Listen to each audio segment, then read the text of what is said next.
জন্য আমি মনে করি যে প্রফেসর ডক্টর মোহাম্মদ ইউনূস স্যারের সরাসরি জবাবদিহি করা উচিত, ডক্টর আসিফ নজরুলের সরাসরি জবাবদিহি করা উচিত। গতকালকে আমরা দেখলাম যে আব্দুল হামিদ যে রাষ্ট্রপতি ছিল উনি গতকালকে দেশ ছেড়ে পালিয়েছেন।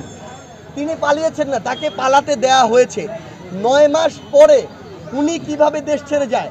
আওয়ামী লীগের যে কয়েকজন সুবিধাভোগী বাংলাদেশে ছিল তার মধ্যে অন্যতম তিনি। রাষ্ট্রপতি হিসেবে রাষ্ট্রের সর্বোচ্চ সুযোগ সুবিধা তিনি সবসময় পেয়েছেন। রাষ্ট্রপতি হিসেবে তিনি দেশের একটা গুরুত্বপূর্ণ অঞ্চলে টাকাগুলোকে একদম আবর্জনায় ফেলেছেন। তিনি ওই কিশোরগঞ্জ মিঠামইন অষ্টগ্রামে ওই যে রাস্তাটা হাইওয়ে, এই রাস্তা করে পুরো জেলার পুরো দেশের সামগ্রিক যে বায়োডাইভার্সিটি এটাকে তিনি নষ্ট করেছেন। ওই জেলার মানুষ অলরেডি বোঝা শুরু করেছে এটার উপদ্রবটা কি, এটা অন্যভাবে পরিকল্পনা করা যেত। তো ক্ষমতার অপব্যবহার করে তিনি কত কিছু করেছেন তার প্রমাণ অনেক জায়গা আছে। সেই মানুষ এই দেশ ছেড়ে পালিয়ে যায় 9 মাস পরে।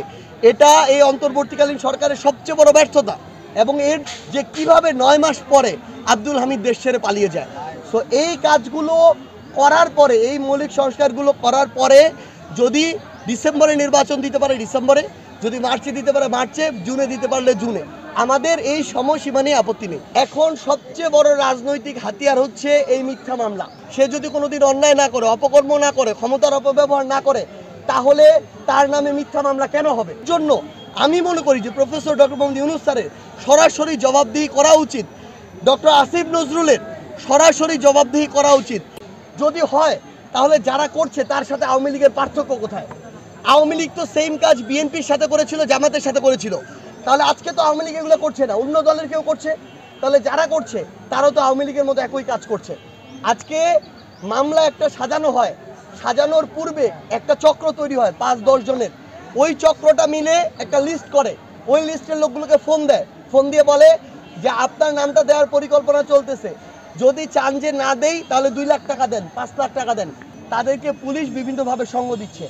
আরেকটা জিনিস হয়েছে, আমরা দেখছি স্থানীয় পর্যায়ের বিভিন্ন ধরনের ব্যবসায়ী রয়েছে, অর্থনৈতিকভাবে স্বাবলম্বী মানুষজন রয়েছে, তাদেরকে টার্গেট করে তাদের নাম দেয়া হয়। কেন? তাদেরকে বলা হয় তাদেরকে শেল্টার দিবে, তাদের ব্যবসা প্রতিষ্ঠানগুলোকে শেল্টার দিবে, এর বিনিময়ে তাদের কাছে টাকা নেওয়া হয়, চাঁদা। লাখ লাখ টাকা, কোটি কোটি টাকার এই মামলা বাণিজ্য চলছে, চাঁদার বাণিজ্য চলছে। ব্যবসায়ীরা অনেক ক্ষেত্রে অতিষ্ঠ হয়ে উঠেছে। অনেকে এটাও বলছে যে আওয়ামী লীগের সময়ে তাদেরকে যে চাঁদাটা দিতে হতো, এখন কিছু নতুন রাজনৈতিক নেতৃবৃন্দ তাদেরকে আরো বেশি জ্বালাচ্ছে। আমাদের আইন উপদেষ্টা যিনি আছেন, স্বরাষ্ট্র উপদেষ্টা যিনি আছেন, তাদেরকে এর দায়ভারগুলো নিতে হবে।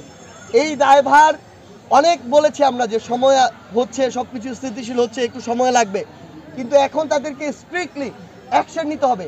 তারা কাদের দিকে তাকিয়ে অ্যাকশন নিচ্ছে না, যে কে ক্ষমতায় যাবে কে ক্ষমতায় যাবে না, কার কাছে পাওয়ার যাবে কার কাছে যাবে না, কার কাছে জনবল বেশি কার কাছে জনবল কম, এগুলো করে যদি তারা ছাড় দেয় তাহলে তো ঘুরে ফিরে আগের অবস্থায় হলো, লাভটা কি হলো? তো আমরা একদম আমাদের জায়গা থেকে স্পষ্ট করে বলি। ও এটার আরেকটা লেয়ার হচ্ছে, সেটা হচ্ছে যারা আওয়ামী লীগের দোষর, যারা অন্যায় করেছে, অপকর্ম করেছে, তাদেরকে আবার শেল্টার দিয়ে বাঁচিয়ে দেওয়া হচ্ছে। এমন অনেক উদাহরণ আছে যে আওয়ামী লীগের বড় একজন নেতা সরাসরি অন্য আরেকটা বড় রাজনৈতিক দলের নেতার তত্ত্বাবধানে তাদের বাড়িতে থাকছে, কিংবা তাদের তত্ত্বাবধানে সুন্দর করে প্রোটেকশন দিয়ে রাখা হয়েছে। সে ডিসিএসপিকে বলে দিয়েছে, সে ওসি ইউএনওকে বলে দিয়েছে যে এইখানে এ আছে, এখানে যেন কেউ না যায়। এভাবে বিভিন্ন কালপ্রিট এবং অন্যায়কারীকে প্রশ্রয় দেওয়া হচ্ছে, আবার নিরপরাধ মানুষকে মামলা বাণিজ্যে হয়রানি করা হচ্ছে। আমরা স্পষ্ট করে অন্তর্বর্তীকালীন সরকার, আইন উপদেষ্টা, স্বরাষ্ট্র উপদেষ্টাকে আহ্বান জানাই, এটার বিরুদ্ধে যদি আপনারা সরাসরি অ্যাকশন না নেন, এই যে জনমত, এই যে শহীদ পরিবার, আহত যোদ্ধা, অভ্যুত্থানের ছাত্র জনতা, তারা যে আপনাদেরকে যেই জায়গায় নিয়েছে, তারা সরাসরি আপনাদের ওই জায়গার বিরোধিতা করতে আর বিন্দুমাত্র দ্বিধা করবে না।